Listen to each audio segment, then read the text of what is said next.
नमस्कार, स्वागत है आपका हमारा उत्तराखंड में। आज हम बात करेंगे सोशल मीडिया पर लॉगआउट।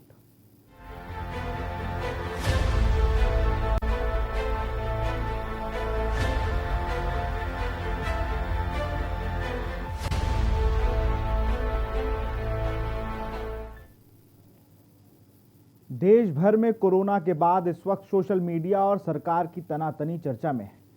केंद्र सरकार द्वारा लाए गए नए आईटी नियमों के कारण यह चर्चा अब बहस का मुद्दा बन चुकी है। जहां एक और व्हाट्सएप सरकार के नए आईटी नियमों के खिलाफ दिल्ली हाईकोर्ट में जा चुका है, तो वहीं टूल किट मामले पर ट्विटर और केंद्र सरकार के बीच तकरार बढ़ती जा रही है। ट्विटर ने अभिव्यक्ति की आज़ादी पर संभावित खतरे को लेकर बयान जारी किया है, तो केंद्र सरकार ने भी ट्विटर को इस बयान पर कड़ी आपत्ति जताई है। देखिए इस रिपोर्ट में।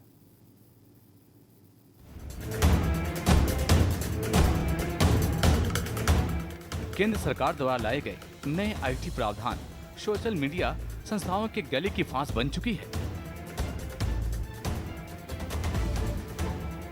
व्हाट्सएप ने नए आईटी प्रावधान के खिलाफ दिल्ली हाईकोर्ट में शरण ली है। एंड टू एंड एन्क्रिप्शन को लेकर व्हाट्सएप और केंद्र सरकार के बीच रार छिड़ी हुई है।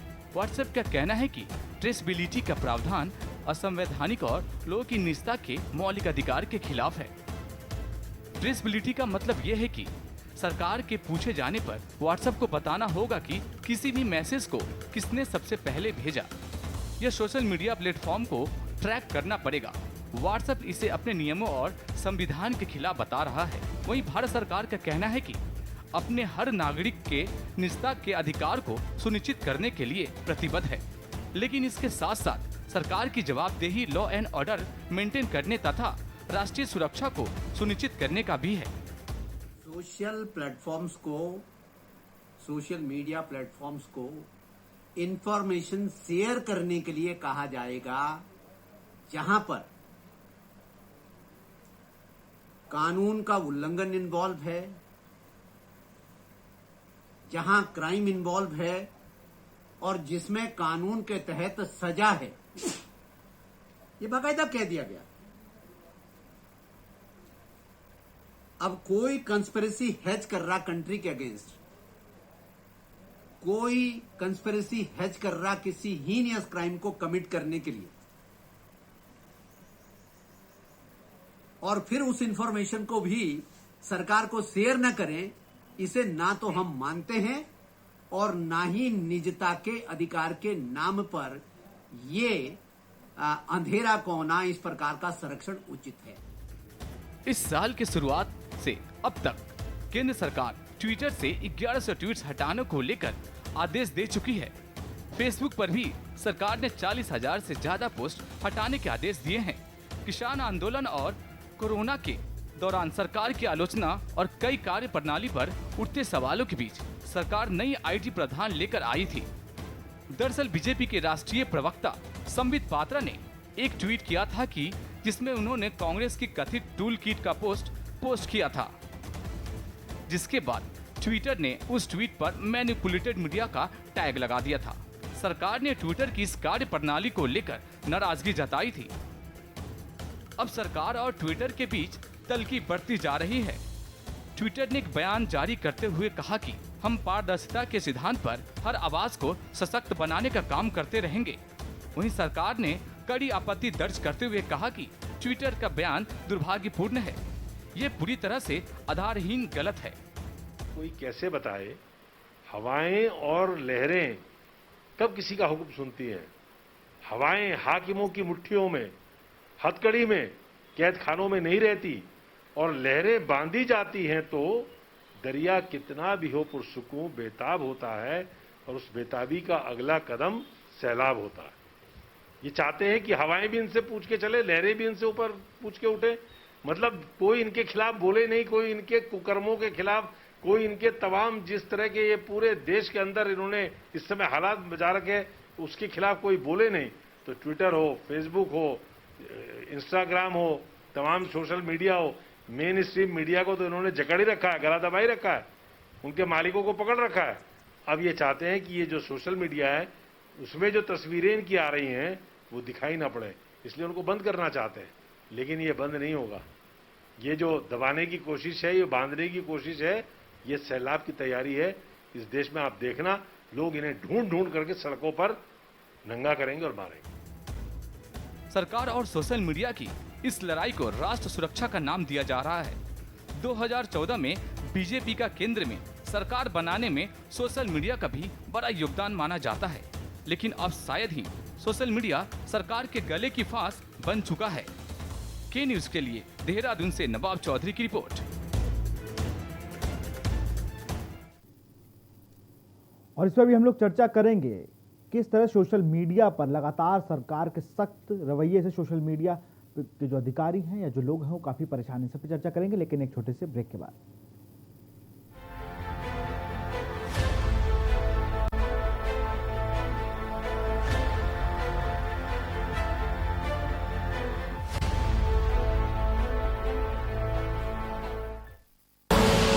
आप देख रहे हैं के न्यूज, खबरों का सारथी। क्या राजू, इतना क्यों खांस रहे हो? तबीयत तो ठीक है तुम्हारी? अरे कुछ नहीं यार, वो थोड़ा सा बुखार है।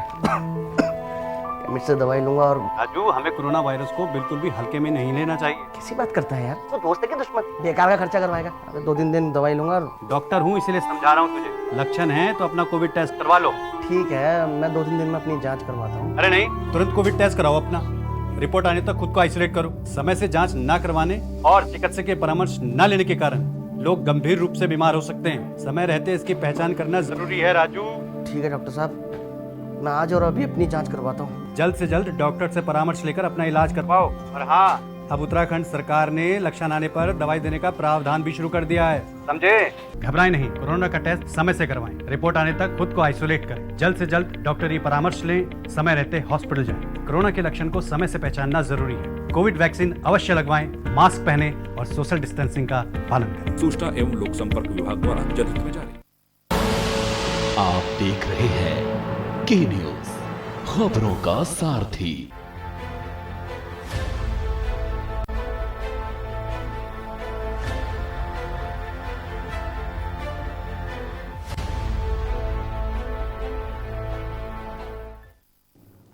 ब्रेक के बाद आपका स्वागत है देवभूमि के दंगल में। हम लोग देवभूमि के दंगल में आज बात कर रहे हैं सोशल मीडिया लॉकआउट।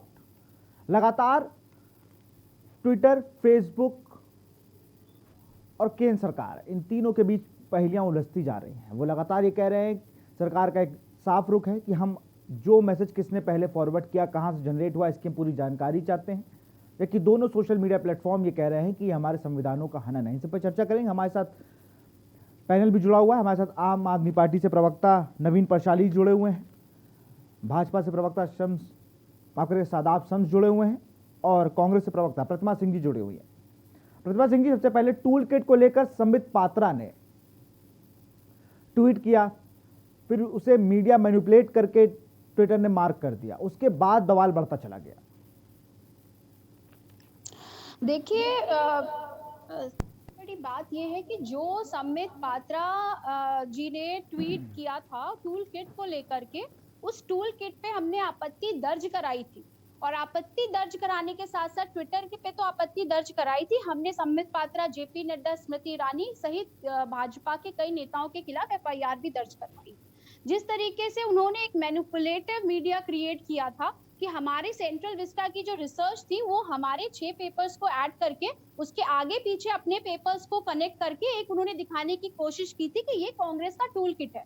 देखिए, हमें किसी टूल किट की आवश्यकता नहीं है।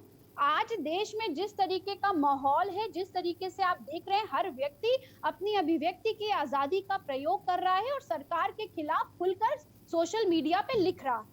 दिक्कत ये हो गई कि जब ट्विटर ने संबित पात्रा के उस ट्वीट को मैनिपुलेटेड मीडिया कह दिया तो सरकार में हलचल मच गई, क्योंकि सरकार तो ये समझती है कि जैसे संवैधानिक तंत्रों को उन्होंने अपनी कठपुतली बना लिया है वैसे सोशल मीडिया प्लेटफॉर्म्स को भी बना लेंगी। तो तब ये जो खलबली मची है ये तब से ही मची है और उसी खलबली में ये गलत पे गलत जो है स्टेप उठाते चले गए। आप गुड़गांव और नोएडा ऑफिस में जाकर के उनके रेड कर रहे हैं, नोटिस दे रहे हैं। अरे जो नोटिस आप फिजिकली सर्व करने गए थे वो तो आप मेल के माध्यम से भी दे सकते थे। तो ये कुछ नहीं है। आज जिस तरीके से व्यक्ति को तो हमारा कॉन्स्टिट्यूशनल फंडामेंटल राइट जो मेंशन है आर्टिकल 19 में, freedom of speech and expression, जो कि हमें ये भी कहता है कि हर व्यक्ति को, हर भारतीय को स्पीच और एक्सप्रेशन की फ्रीडम के साथ साथ इंफॉर्मेशन रिसीव करने की भी फ्रीडम है। हमें ये भी जानना है कि फ्रीडम है और अधिकार है हमारा ये कि देश दुनिया में क्या हो रहा है, सरकार क्या कर रही है। इसी के तहत आपके प्रेस आते हैं और इसी के तहत आपके जो सोशल मीडिया प्लेटफॉर्म से ये गवर्न होते हैं। पर दिक्कत ये है कि जिस तरीके से पिछले 7 सालों में मोदी जी की जो छवि है आज वो बिल्कुल धूमिल होती जा रही है, उनकी लोकप्रियता गिर रही है। तो ये सोच रहे हैं कि शायद इसकी वजह है कि सोशल मीडिया पे जिस तरीके से लोग खुल के अपनी बात लिख रहे हैं, तो ये उससे डर गए हैं और ये सिर्फ डरने का नतीजा है कि इस तरीके के कृत्य जो ये करते जा रहे हैं। बिल्कुल, तो मुझे ये आरोप अभी लगा रहे हैं कांग्रेस। शादाब भाई, लगातार आरोप लग रहा है आप लोग के ऊपर कि अब सोशल मीडिया की गर्दन दबाने की कोशिश है, मेन स्ट्रीम मीडिया क्या आपने दबा दिया, ऐसे आरोप लग रहे हैं। अब सोशल मीडिया पे जब सरकार के खिलाफ लिखना शुरू हुआ तो अब उनको भी कहा कि मैसेज कोई फर्जी मैसेज है, सब इनकी मुझे जांच करनी है। इस तरह से जाके ट्विटर और फेसबुक पर लगातार व्हाट्सएप पे वो मैसेज की बात की जा रही है कि व्हाट्सएप पे वो मैसेज किसने क्रिएट किया, कहाँ से आया, इन सब की जानकारी सरकार को देनी होगी। लेकिन जैसे सरकार के पास कुछ नियम है, वैसे उन व्हाट्सएप, फेसबुक और ट्विटर, सोशल मीडिया के सारे प्लेटफॉर्म, उनके कुछ अपने रूल्स भी हैं कि वो नहीं शेयर कर सकते। शादाब भाई, कमाल की बात है, नए रूल्स हैं, उनके रूल्स हैं। ये रूल्स अमेरिका में क्यों लागू नहीं होते? ये रूल्स लागू क्यों नहीं होते यूके में? ये रूल्स लागू क्यों नहीं होते ऑस्ट्रेलिया में? मतलब बेवकूफ बना रहे हो क्या? हिंदुस्तानियों को बेवकूफ समझा है? और ये कांग्रेस के नेता, ये जो अपनी राजनीतिक रोटियां सेकने के लिए देश की सुरक्षा के साथ, देश की संप्रभुता के साथ खिलवाड़ करने के हर हद लांघने के लिए तैयार बैठे हैं। देश की जनता इन्हें देख रही है। क्या आज संसद के अंदर इसके ऊपर बहस आज हुई थी? कब ये विषय संसद में आया? जब कहा गया कि नहीं, ऐसा नहीं चल, भारत की डिजिटल संप्रभुता के साथ किसी तरह का कोई समझौता नहीं होगा, ये देश कानून के हिसाब से चलेगा। अरे एक आप पैसे बनाइए, आप दुनिया की बड़ी कंपनी है, यहाँ 130 करोड़ से ज्यादा लोग Twitter, Facebook, Insta, WhatsApp use करते हैं, कोई दिक्कत नहीं है, आप कीजिए, आप पैसे कमाइए। लेकिन अगर मेरे व्यक्ति को, किसी को आपके खिलाफ कंप्लेंट करनी है, क्या वो अमेरिका से जाके कंप्लेंट करेगा? देश के अंदर कानून नहीं है कि किसी की बहन बेटियों की फोटो लगा के आप फेसबुक, ट्विटर पे डाल देंगे? कोई पूछने वाला नहीं है कि आप कहां से डाल रहे हैं। ये वही लोग हैं जिन्होंने लद्दाख को चाइना का हिस्सा दिखा दिया था और हमने कितनी मेहनतों के बाद उसे हटवा। चाइना का नहीं है, भारत का हिस्सा। ये देश की सुरक्षा का नहीं है। कुछ मुझे जवाब देने का मौका दीजिएगा प्लीज। बिल्कुल प्रतिमा जी, पहले शादाब जी की बात खत्म हो जाने दीजिए। राजनीति के अलावा कुछ आता नहीं है। मैं इतना पूछ रहा हूँ, एक हमला, एक जरा सी बात होती है हमारे यहाँ, लाल किले के ऊपर झंडा फहराया जाता है और किसी किसान के माध्यम से, कोई दिक्कत नहीं। आपका नेता था वो, प्रतिमा जी पहले उनकी बात खत्म हो जाने दीजिए। फिर वो भूल गए आप शायद, उसके खिलाफ क्यों नहीं कुछ किया आपने? का नहीं है, बीच में डिस्टर्ब करेंगे तो ऐसे बोल जाएगा। सुन लीजिए, पहले जो कहना चाह रहा हूँ मकसद सुन लीजिए, उसके बाद बोलिएगा। मैं कहता हूँ वही वाशिंगटन, जहां एक तरफ हम दुनिया ने देखा कि इलेक्शन के बाद क्या रहा, उस मामले को आप वहां सबको डिलीट कर देते हैं, सारा रोक देते हैं, किसी के खराब ना देते। लेकिन हिंदुस्तान किसने किया मामला है, आप उसे के लिए और फैला देते हैं। देश की अस्मिता के, देश की सुरक्षा के ऊपर सवाल खड़ा होता है। मजाक इसलिए बनाने, मैं कह रहा हूं कि मजाक जो बना रहा है, आप विदेशी कंपनियां ठीक है पैसा कमाए, लेकिन आप हिंदुस्तान के संविधान के साथ, हिंदुस्तान की अस्मिता के साथ आप समझौता नहीं होने देंगे। ये कोई होगा कि हमारी बहन बेटी की फोटो किसी ने। हमारे साथ नवीन प्रशाली जी भी जुड़े हुए हैं, आपके प्रवक्ता है, आपका भी रुख जान लेते हैं। जिस तरह से अब आरोप लग रहा है कि अब सोशल मीडिया की भी गर्दन दबा रही है सरकार, ऐसे आरोप लगा रहा है विपक्ष लगातार। सोशल मीडिया जो भाई रोकना चाहूंगा आपको, नवीन जी भी हमारे साथ जुड़े हुए हैं, पहले उनकी बात भी सुन लेते हैं। नवीन जी, तो आप प्रश्न पूछिए, लेकिन बदमाशों को पुलिस से दिक्कत होती है तो फिर तो मुझे लगता है होनी चाहिए दिक्कत। नवीन जी, आपको आवाज आ रही है? जी आ रही है जी। आपने भाजपा कांग्रेस दोनों की बातें सुन ली और इस पर आप क्या कहना चाहेंगे? देखिए, सीधी सी बात है, चोर की दाढ़ी में तिनका। जिस मीडिया और सोशल मीडिया का दुरुपयोग करके जनता को बहलाकर, बरगलाकर, झूठ बोलकर, कभी गुजरात मॉडल, कभी मोदी अवतार, कभी हर हर मोदी, घर घर मोदी, कभी 15 लाख रुपए का जो वातावरण बनाकर, ऐसा माहौल बनाकर भारतीय जनता पार्टी सत्ता में आई, अब वो घबराई हुई है। दरअसल उनको पता चल चुका है कि उनकी पोल पट्टी खुल चुकी है। इसलिए आज आप देख रहे हैं कि वो मीडिया के लोग भी अब समझ चुके हैं कि वो मिसयूज हुए हैं और लोग अब मिसयूज नहीं होना चाहते हैं। इसलिए इस तरह का फिल्टर लगाकर सोशल मीडिया पर काबू करना चाहते हैं ताकि इनके खिलाफ कोई बोल ना सके और जो हिंदुस्तान का वोटर है वो चुनाव के टाइम पर कुछ इस पर अपनी प्रतिक्रिया ना दे, क्योंकि ये सोचते हैं कि लोअर जो क्लास है उसको तो हम हैंडल कर लेंगे हिंदू मुस्लिम का एजेंडा चलाकर, लेकिन जो लोअर, जो मिडिल और अपर क्लास है उसको ये भय का वातावरण दिखाकर काबू में करना चाहते हैं कि अगर आपने कुछ बोला तो धर लिए जाएंगे। आर्टिकल 19 हमें जो अभिव्यक्ति की आजादी देता है उसका क्या महत्व है? उसका यह है कि आप सरकार के खिलाफ कुछ भी बोल सकते हैं। अगर हिंदुस्तान की जनता प्रधानमंत्री से सवाल नहीं पूछेगी तो क्या अमेरिका के राष्ट्रपति से सवाल पूछेगी? सवाल पूछेगी, क्यों नहीं पूछेगी जनता? अगर आपकी सरकार ये कहते हैं कि प्रधानमंत्री की छवि को मतलब छवि धूमिल हो रही है, कोई अगर सोशल मीडिया पे कुछ डाल दे, और तो प्रधानमंत्री ऐसा काम ही क्यों कर रहे हैं जिससे उनकी छवि धूमिल हो? अगर सरकार कोई गलत डिसीजन लेती है तो आप कहां बात करेंगे, किससे बात करेंगे? अगर कोई कानून सरकार गलत बनाती है तो सरकार से कौन बात करेगा? अगर आप इस चीज को छीन लोगे तो आपके खिलाफ बोला जाएगा। जो भी सत्ता में होगा, ये भारत के संविधान की खूबसूरती है और सबसे बड़े लोकतंत्र में जनता का अधिकार है। आप इसको चाइना मत बनाइए।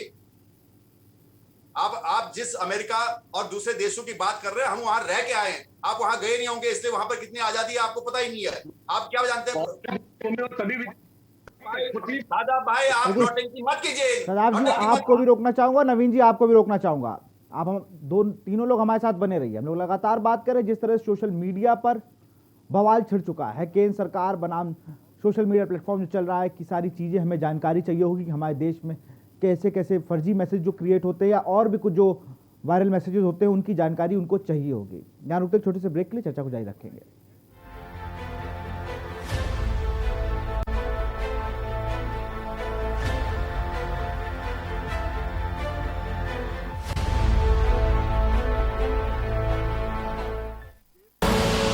आप देख रहे हैं के न्यूज, खबरों का सारथी। क्या हुआ? रिपोर्ट कोविड पॉजिटिव आई है। अभी तो डॉक्टर ने होम आइसोलेशन में इलाज करने की सलाह दी है, लेकिन क्या? बस यही सोच रहा था कि अस्पताल की जरूरत ना पड़े। अरे यार, नहीं पड़ेगी। हमारे देश में लाखों लोग डॉक्टर की सलाह लेकर होम आइसोलेशन में ठीक हो रहे हैं, और अगर जरूरत पड़ भी गई तो नजदीकी अस्पताल में अपनी बीवी का इलाज मुफ्त में करा सकता है, क्योंकि उत्तराखंड सरकार ने प्रधानमंत्री जन आरोग्य योजना, अटल आयुष्मान उत्तराखंड योजना एवं राज्य सरकार स्वास्थ्य योजना के लाभार्थियों को निर्धारित प्रोटोकॉल के अनुसार कोविड के लिए भी सभी प्रकार के निःशुल्क उपचार की व्यवस्था कर दी है। घबराए नहीं, क्योंकि अब आपको मिलेगी राज्य सरकार के सूचीबद्ध अस्पतालों में कैशलेस इलाज की सुविधा। प्रधानमंत्री जन आरोग्य योजना, अटल आयुष्मान उत्तराखंड योजना एवं राज्य सरकार स्वास्थ्य योजनाओं से आपको मिलेगा कैशलेस उपचार। जी हाँ, कोरोना संक्रमित होने पर अस्पताल में भर्ती होने पर सरकार अस्पताल को सीधे भुगतान करेगी। मरीज को चिंता करने की बिल्कुल भी जरूरत नहीं है। NABH मान्यता वाले अस्पतालों में आइसोलेशन बेड पर 8,000, वेंटिलेटर केयर पर 12,000, ICU वेंटिलेटर केयर पर 14,400 रुपए का पैकेज निर्धारित किया गया है, जबकि गैर NABH मान्यता वाले अस्पतालों में आइसोलेशन बेड के लिए 6,400, वेंटिलेटर केयर पर 10,400, ICU वेंटिलेटर केयर पर 12,000 का पैकेज है, और ये सारा खर्च सरकार द्वारा उठाया जाएगा। यही नहीं, लाभार्थियों की जांच, उपचार, भोजन और PPE किट का खर्च भी इस योजना में शामिल है। इस मुश्किल घड़ी में अगर अस्पताल करे इलाज में कोताही, तो अस्पतालों पर भी तीरथ सरकार करेगी कड़ी कार्रवाई। तीरथ सरकार इस मुश्किल घड़ी में है आपके साथ। बेहतर इलाज, कैशलेस इलाज। कोरोना से जीतेंगे जंग, हमें है विश्वास। पर ये दिल है कि चख रहा है उन्हीं अल्फाजों का दूर कितना भी जाओ, इस जुबान से दूर ना जा पाओगे। विमल, बोलो जुबान केसरी।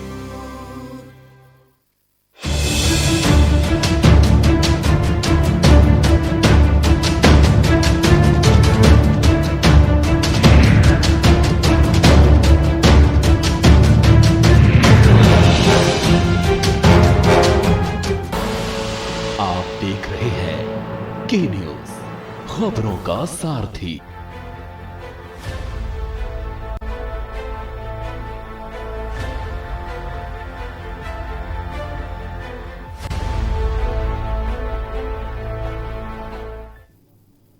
ब्रेक के बाद आपका स्वागत है। सीधे चलते चर्चा की ओर। शदाब शम्स, कुछ कहना चाह रहे थे आप?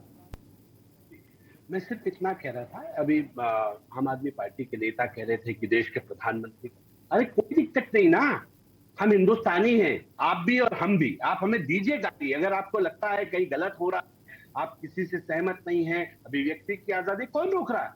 कि आप लोगों के लिए थोड़ी मना किया जा रहा है। लेकिन ये कह के जनता को गुमराह मत कीजिए कि आप इसलिए बोल रहे हैं। हम सिर्फ ये कह रहे हैं कि आप हमारा विरोध कीजिए, चलेगा, आपको पूरा अधिकार, कोई बंद थोड़ी कर रहे हैं किसी को। प्रश्न सिर्फ ये उठ रहा है कि जो इंटेलिजेंस एजेंसीज होती है, जिन लोगों को देश की सुरक्षा को लेके कौन हमारे खिलाफ क्या कॉन्स्पिरेसी कर रहा है, जैसे अमेरिका को आप देते हैं, जैसे ऑस्ट्रेलिया को आप देते हैं, जैसे यूके को आप देते हैं, तो क्या हिंदुस्तान को देने में आपको क्या दिक्कत होनी चाहिए?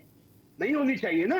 या तो आप ये आप उन कंट्रीज को भी नहीं देते क्योंकि आप वहां से हैं, क्योंकि आप उन कंट्रीज से आते हैं, तो उनके प्राइम मिनिस्टर को, उनके पीएमओ ऑफिसर्स को आप वो डाटा प्रोवाइड करा देते हैं। और हम ये कह रहे हैं कि हम तो ये डाटा प्रोटेक्शन लॉ पे किए हैं, कोई अलग चीज नहीं है। आज सत्ता में हमें सकता है दूसरी पार्टियां हो, कोई दिक्कत नहीं है, लेकिन कानून सबके लिए बराबर होना चाहिए। हमारा विरोध कीजिए, हमें कोई दिक्कत नहीं है। आपका विरोध कर झेलने के लिए और आपको जवाब देने के लिए भारतीय जनता पार्टी का ट्विटर, भारतीय जनता पार्टी की सोशल मीडिया काफी है, कोई दिक्कत नहीं।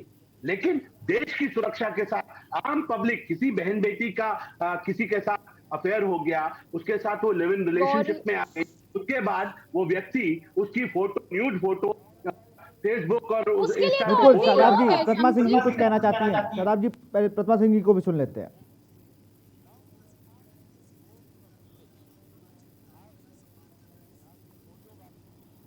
आप तीनों का बहुत बहुत शुक्रिया जुड़ने के लिए, चर्चा को खास बनाने के लिए। बात करें तो सोशल मीडिया लॉगआउट की, लेकिन अब सीधे आपको ले चलते हैं उत्तर प्रदेश के लखनऊ, जहां सीएम योगी आदित्यनाथ नवनिर्वाचित प्रधानों से संवाद कर रहे हैं। और एक एक व्यक्ति जो भी लक्षण युक्त था उसको मेडिसिन किट उपलब्ध करवाने, स्वच्छता, सैनिटाइजेशन, फॉगिंग की कार्रवाई को आगे बढ़ाने। मैं तो सहारनपुर में गया था। सहारनपुर के एक गांव में जब मैं गया तो मैंने देखा कि गांव में एक व्यक्ति कोरोना संक्रमित था, उसके पास होम आइसोलेशन के लिए व्यवस्था नहीं थी।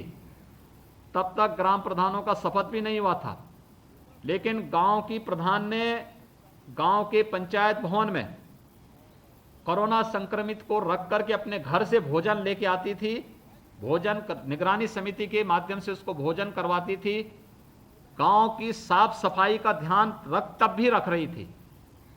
ये बड़ी बात थी कि शपथ ग्रहण के पहले ही निगरानी समिति के अध्यक्ष तब तक प्रधान नामित नहीं हुए थे, लेकिन कार्य उन्होंने प्रारंभ कर दिया था।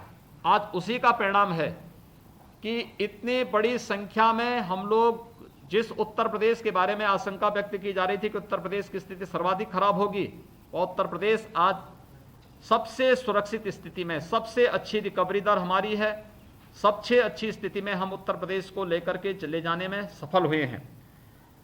मेरी आप सबसे अपील है कि कोरोना के बारे में जो आदरणीय प्रधानमंत्री जी ने कुछ बात कही, यह एक कोरोना जो वायरस है, यह बहुरूपिया भी है और बड़ा धूर्त भी है। हमें इसके बारे में सचमुच सतर्क रहना पड़ेगा, लापरवाह नहीं होना होगा। इसलिए आपकी बड़ी जिम्मेदारी बनती है। जिम्मेदारी ये बनती है, देखिए अभी आप में से 58,000 ग्राम पंचायत आज संवाद बना रहे हैं, लेकिन बहुत सारी ग्राम पंचायतों का भी गठन आप लोग नहीं कर पाए हैं। जो सदस्यों का चयन होना है, इसका प्रक्रिया को तेजी के साथ आगे बढ़ा करके अगले 12-15 दिन के अंदर काम आप प्रारंभ करिए निगरानी समिति के साथ। लेकिन इस पूरी प्रक्रिया को आगे बढ़ा देंगे तो अब आगे हमें व्यक्ति के जीवन को ही बचाना है और उसकी जीविका को भी, रोजगार सृजन की संभावनाओं को भी आगे बढ़ना पड़ेगा। मेरी आप सबसे अपील है कि निगरानी समिति के अध्यक्ष के रूप में हमें गांव में हर दूसरे तीसरे दिन स्क्रीनिंग का कार्य, एक एक घर में जाकर के सर्वे करना, पूछना किसी को। एक तो निगरानी समिति को हम लोगों ने इंफ्रारेड थर्मामीटर और पल्स ऑक्सीमीटर दिया था और सैनिटाइजर दिया था। निगरानी समिति के प्रत्येक सदस्य के पास मास्क भी होना चाहिए, ग्लव्स भी होना चाहिए। गांव में जरूरतमंदों को अगर हम लोग महिला स्वयंसेवी समूह के माध्यम से मास्क उपलब्ध करवाने में भी योगदान दे सकें, आप प्रशासन से ही मांग सकते हैं, ग्राम पंचायत की तरफ से भी आप इसको उपयोग कर सकते हैं। तो हर व्यक्ति को ये आदत डालना पड़ेगा कि मास्क जरूर लगाएं, क्योंकि मैंने पिछले 25-26 दिनों में बहुत सारे गांवों का भ्रमण किया। मैंने देखा है कि अभी भी एक तबका है जो मास्क नहीं लगा रहा है। ये लापरवाही है और इसलिए मास्क जरूर लगाने की स्थिति। दूसरा, भीड़ भाड़ कहीं ना होने दें। तीसरा, एक एक व्यक्ति की स्क्रीनिंग करना, बच्चे हों, बुजुर्ग हों, महिलाएं हों, पुरुष हों, युवा हों, बालक हो, बालिका हो, प्रत्येक की जांच करना। किसी को सर्दी है, जुकाम है, खांसी है, बुखार है, उन सबको मेडिसिन किट उपलब्ध करवा देना। मेडिसिन किट उपलब्ध कराने के बाद अगले 24 घंटे के अंदर आरआरटी की टीम को वहां बुला करके उनका एंटीजन टेस्ट करवा देना। उसमें भी अगर कोई संदिग्ध लग रहा है कि नहीं इसमें लक्षण तो हैं लेकिन एंटीजन टेस्ट में उस व्यक्ति का पॉजिटिव नहीं आया है, तो उन लोगों को फिर से टीम बुलवा करके आरटी-पीसीआर का सैंपल भिजवा देना है। लेकिन तब तक हमें देखना होगा कि वह व्यक्ति इधर उधर घूमे ना, घर में आइसोलेट रहे या पंचायत भवन में सुरक्षित ढंग से उसके रहने खाने की व्यवस्था आप कर लेंगे। एक तो ये कार्य वहां पर करना। दूसरा, बाहर से कोई भी व्यक्ति गांव में आता है उस पर निगाह रखना। उस व्यक्ति के लिए पहले गांव के बाहर ही पंचायत भवन में या विद्यालय में रहने की व्यवस्था, खाने की व्यवस्था करना, उसकी प्रॉपर जांच करवा लेना। और जांच कराने के बाद आप इस बात को संतुष्ट हो जाएं कि इस व्यक्ति में कोरोना के कोई लक्षण नहीं, तो व्यक्ति गांव में जा सकता है। अन्यथा आपको गांव में पूरी सतर्कता बरतनी पड़ेगी। अब एक प्रतिस्पर्धा होनी चाहिए, कंपटीशन होना चाहिए कि मेरा गांव कोरोना मुक्त गांव। हमने सर्वे कराया था, केवल 32% गांवों में ही कोरोना के संक्रमण पाए गए थे। तब भी हमारे 68% गांव ऐसे थे जिनमें कोरोना का कोई संक्रमण नहीं था। यानी गांव के लोगों ने अपने पुरुषार्थ से, अपने परिश्रम से अपने गांव को सुरक्षित रखा। लेकिन हमें अभी भी लापरवाही नहीं बरतनी है। तो सबसे पहले कोरोना से बचाओ।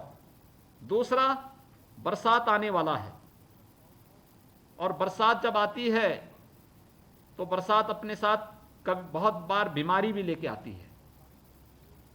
देखिए, इसी में मस्तिष्क ज्वर और दिमागी बुखार भी आता है, मलेरिया भी आता है, डेंगू भी आता है, कालाजार भी आता है, चिकनगुनिया भी आता है, तमाम अन्य प्रकार की बीमारियां भी आती हैं, जल जनित बीमारियां भी आती हैं और विषाणु जनित बीमारियां भी आती हैं। इन सभी बीमारियों से बचाव के लिए भी हमें अभी से प्रयास करना होगा। और ये प्रयास स्वास्थ्य विभाग का नंबर बाद में आता है, ग्राम पंचायत का नंबर पहले आता है बचाव में। क्योंकि साफ सफाई आपने प्रतिदिन तय कर लिया कि भाई मुझे अपने गांव को साफ रखना है, कोई गंदगी नहीं होगी, गांव का पानी नालियों से बहे लेकिन गांव की नालियां साफ सुथरी हों, सुबह साफ सफाई, दोपहर में सैनिटाइजेशन और शाम को फॉगिंग। अगर सप्ताह में ये 3 बार या 2 बार भी हो जाए तो गांव आपका दर्शनीय हो जाएगा, लोग वहां देखने के लिए आएंगे। तो साफ सफाई पर हमें विशेष ध्यान देना पड़ेगा, अपने गांव में सैनिटाइजेशन पर ध्यान देना पड़ेगा। ये कार्य हमें गांव में करना पड़ेगा। अगर इन कार्यों को आप कर देंगे तो मलेरिया आपके गांव का कुछ नहीं बिगाड़ पाएगा, मस्तिष्क ज्वर कुछ नहीं बिगाड़ पाएगा, डेंगू कुछ नहीं कर पाएगा, और अन्य तमाम प्रकार की जो जल जनित बीमारी या विषाणु जनित बीमारी है या डायरिया है, हैजा है, ये कुछ नहीं बिगाड़ पाएगा। हमें केवल ध्यान देना पड़ेगा। तीसरा, मेरी आपसे अपील है, सरकार ने व्यवस्था की है कि हर गांव को शुद्ध पेयजल मिले। फिर भी अगर गांव में शुद्ध पेयजल नहीं है, हम अपने गांव में देख सकते हैं कि गांव में अगर लोगों को नल का पानी पीना पड़ रहा है, हैंडपंप का पानी पीना पड़ रहा है, पानी शुद्ध नहीं है, हम उसको गर्म करके छान करके पिएं। आप देखना कोई डायरिया या हैजा नहीं हो सकता, कोई भी जल जनित अन्य बीमारी नहीं हो सकती। हम लोगों को इसके लिए प्रेरित करें, गांव पंचायत छोटी छोटी समूह बना करके गांव में इसके बारे में बताएं। एक प्रतिस्पर्धा होनी चाहिए, अपने गांव को स्मार्ट विलेज के रूप में कैसे हम विकसित कर सकते हैं। इसमें सरकार भी सहयोग, केंद्र सरकार ने केंद्रीय वित्त आयोग का पैसा गांवों को दिया है, राज्य सरकार का पैसा, राज्य वित्त का पैसा भी आपके पास पड़ा हुआ है। 10,000 करोड़ रुपए से ग्राम पंचायतों में पड़ा हुआ है। इस पैसे का सही सदुपयोग, मेरे गांव का विद्यालय साफ सुथरा रहे, उसकी बाउंड्री हो, मेरे ग्राम पंचायत में खेल का मैदान होगा, मेरे गांव में जूनियर हाई स्कूल है तो उसकी साफ सफाई, रंगाई पुताई, मेंटेनेंस, चिकित्सालय है तो उसकी साफ सफाई, वहां पर जाने का सड़क, कनेक्टिविटी, वहां पे बिजली, कहीं जल जमाव न हो, विद्यालय हो, चिकित्सालय हो, पंचायत भवन हो, साफ सुथरे रहने चाहिए, वहां पेड़ नहीं उगे होने चाहिए, गंदगी नहीं होनी चाहिए। जब गंदगी होती है, पेड़ उगे रहते हैं तो लोग उसके बारे में गलत धारणा बनाते हैं और हम लोगों को ये चीजें कतई नहीं होनी देनी है। इन चीजों को हम लोगों को वहां पे लोगों को बताना पड़ेगा। मेरी आप सबसे एक और अपील है कि हम अपने ग्राम पंचायत के अंदर, यद्यपि हर ग्राम पंचायत में ग्राम सचिवालय यानी पंचायत भवन बनाए जा रहे हैं, उसको ग्राम सचिवालय के रूप में विकसित करिए। जहां पर कार्य चल रहे हैं तेजी के साथ उस कार्य को संपन्न करवा करके ग्राम सचिवालय का निर्माण समय से करते हुए हम एक व्यवस्था सुनिश्चित करें कि ग्राम सचिवालय का कार्य समय सीमा के अंदर पूरा होने और उस कार्य को पूरा करने के साथ ही वहां पे कंप्यूटर लगाना, इंटरनेट का कनेक्शन देना, गांव के ही कुछ युवाओं को उसके साथ ट्रेनिंग दे देना, जो गांव के लोगों को ही कॉमन सर्विस की सुविधा वहां पर उपलब्ध करवा सकें। बैंकिंग क्रॉसपॉन्डेंट्स सखी ग्राम पंचायतों में भर्ती हुई होंगी या हो रही होंगी, उनको वहां पे बैठने की व्यवस्था करना। बहुत सारी गतिविधियां आप एक जगह से संचालित कर सकते हैं। गांव में पब्लिकेटर सिस्टम के माध्यम से कोरोना के बारे में, मस्तिष्क ज्वर के बारे में, दिमागी बुखार के बारे में, मलेरिया के बारे में, अन्य कार्यों के बारे में भी 3-4 बार जानकारी दे सकते हैं। सुबह शाम अच्छे भजन, राष्ट्रभक्ति के गीत लोगों के सामने बजा सकते हैं, लेकिन उसमें सबकी सहमति हो तभी करना चाहिए। इन चीजों को अगर आप व्यापक प्रचार प्रसार करेंगे तो गांव में आप देखना कि गांव आपका शहर से अच्छा हो जाएगा। कोरोना के कारण लोगों के रोजगार पर कुछ असर पड़ा है और इसीलिए केंद्र और प्रदेश सरकार ने कुछ तय किया। जैसे केंद्र सरकार ने गरीब कल्याण पैकेज के अंतर्गत मई और जून का निःशुल्क खाद्यान्न हर नागरिक को देने की व्यवस्था की। मई का खाद्यान्न वितरित लगभग हो चुका है, एक आध दिन में सभी को मिल जाएगा। जून महीने में भी 15 जून के बाद फिर से प्रधानमंत्री गरीब कल्याण पैकेज का खाद्यान्न मिलेगा। राज्य सरकार की तरफ से मई, जून, जुलाई, अगस्त ये 3 महीने का निःशुल्क खाद्यान्न हर एक नागरिक को मिलना है, हर जरूरतमंद को मिलना चाहिए और वह सरकार देने जा रही है। हमारा प्रयास हो कि कोटे की दुकान में हर जरूरतमंद को उसके लिए स्वीकृत और अनमन्य खाद्यान्न जरूर मिले, उसमें घटतोली न हो। अगर हम ये काम अपने गांव में बिना भेदभाव के करते, याद रखना अब आप ग्राम प्रधान बन चुके हैं, अब आपकी कोई पार्टीबाजी नहीं, जिसने वोट दिया वह भी, जिसने नहीं दिया वह भी आपका अपना है। यह समय है जब आप लोगों की सेवा करके लोगों का दिल जीत सकते हैं। ठीक है, जो लोग आपका समर्थन किए होंगे उन लोगों के साथ आपकी सहानुभूति होगी, लेकिन कार्य पात्रता का जब मामला आएगा तो हम किसी के साथ कोई भेदभाव नहीं करेंगे। किसी का शौचालय, किसी का मकान, प्रधानमंत्री आवास योजना में, मुख्यमंत्री आवास योजना में मकान उपलब्ध करवाने की व्यवस्था, किसी गरीब को पेंशन देने की व्यवस्था, किसी विधवा को पेंशन देने की व्यवस्था, या फिर कोई गरीब है, बीमार है, कोई व्यवस्था नहीं, आयुष्मान भारत का कार्ड उसका बनवाइए, 5 लाख रुपए की स्वास्थ्य सुविधा उसको मिल सकती है, प्रधानमंत्री जी ने पहले से ही उपलब्ध करवाया है। अगर कोई गरीब है, उसके पास कोई सुविधा नहीं है, कार्ड भी नहीं बना है,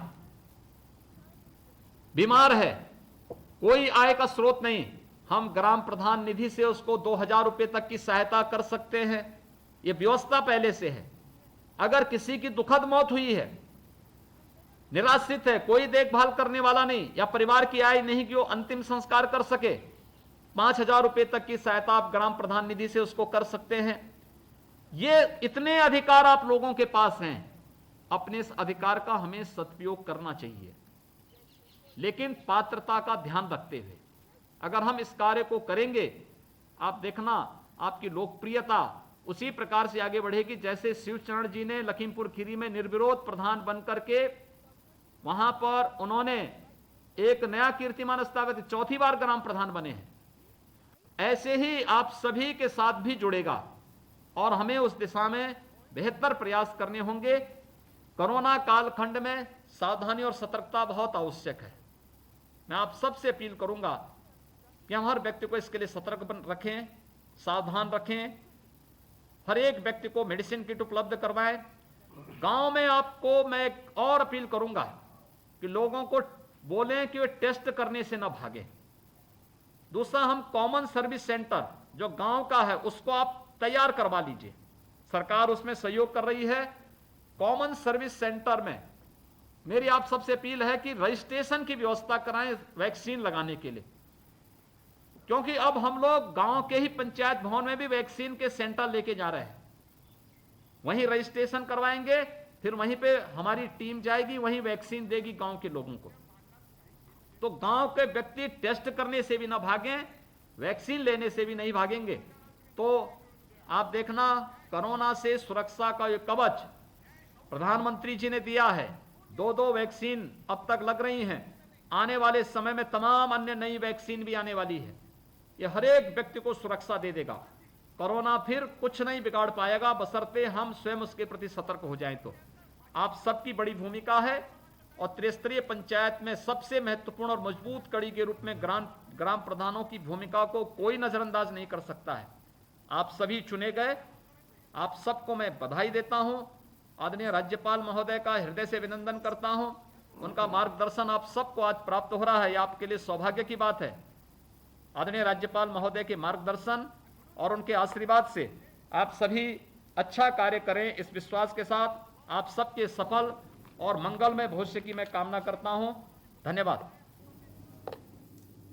यहाँ पर आप सुन रहे थे उत्तर प्रदेश के मुख्यमंत्री सीएम योगी आदित्यनाथ को, जो 58,000 से ज्यादा प्रधानों के साथ संवाद कर रहे थे। और इसी बीच कानपुर देहात से आपको बड़ी खबर बता रहे हैं। बड़ी खबर कानपुर देहात से आपको बता रहे हैं। वैक्सीनेशन को लेकर पथराव और फायरिंग, प्रधान समर्थकों और ग्रामीणों के बीच हुई है हिंसक झड़प। गांव वालों ने स्वास्थ्य विभाग की टीम पर किया पथराव। बड़ी खबर आपको कानपुर देहात से बता रहे हैं। वैक्सीनेशन के विवाद में गांव में चली गोली। खबर आपको बता रहे हैं, नाबालिग को जबरन टीका लगाने को लेकर हुआ विवाद। प्रधान पर जबरन टीका लगवाने के लिए दबाव का आरोप। वैक्सीनेशन के लिए स्वास्थ्य विभाग की टीम पहुंची थी गांव। भोगनीपुर थाना क्षेत्र के अंसुआपुर गांव का ये पूरा मामला। तस्वीरें हैं जहां पर वैक्सीनेशन को लेकर विवाद हुआ है। नाबालिग को लगाया जा रहा था टीका, उसी को लेकर विवाद हुआ। स्वास्थ्य विभाग की टीम पर हमला तक कर दिया। के न्यूज इंडिया पर एक्सक्लूसिव तस्वीरें आप देख रहे हैं। तस्वीरें हैं जहां पर वैक्सीनेशन को लेकर पथराव और फायरिंग हुई। वैक्सीनेशन को लेकर पथराव हुआ है। कानपुर देहात से खबर आपको बता रहे हैं।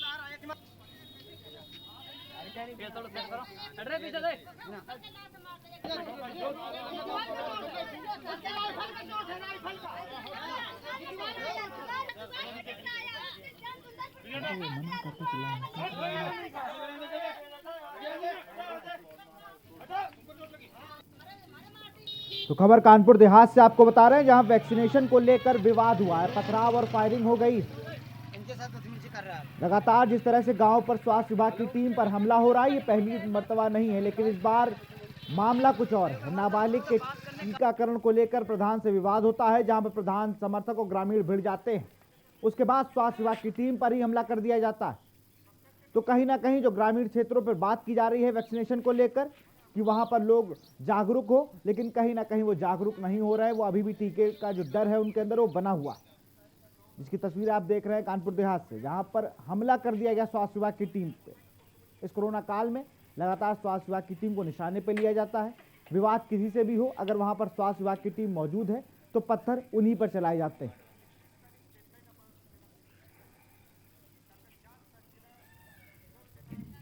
वैक्सीनेशन को लेकर ये पूरा बवाल हुआ था। ये तस्वीरें आप देख रहे हैं किस तरह से गाड़ियों को भी क्षतिग्रस्त किया गया, पथराव में गाड़ियों पर भी किया गया। तस्वीरें आप देख रहे हैं। प्रधान समर्थकों और ग्रामीणों के बीच हुई है हिंसक झड़प। कानपुर देहात से आपको खबर बता रहे हैं।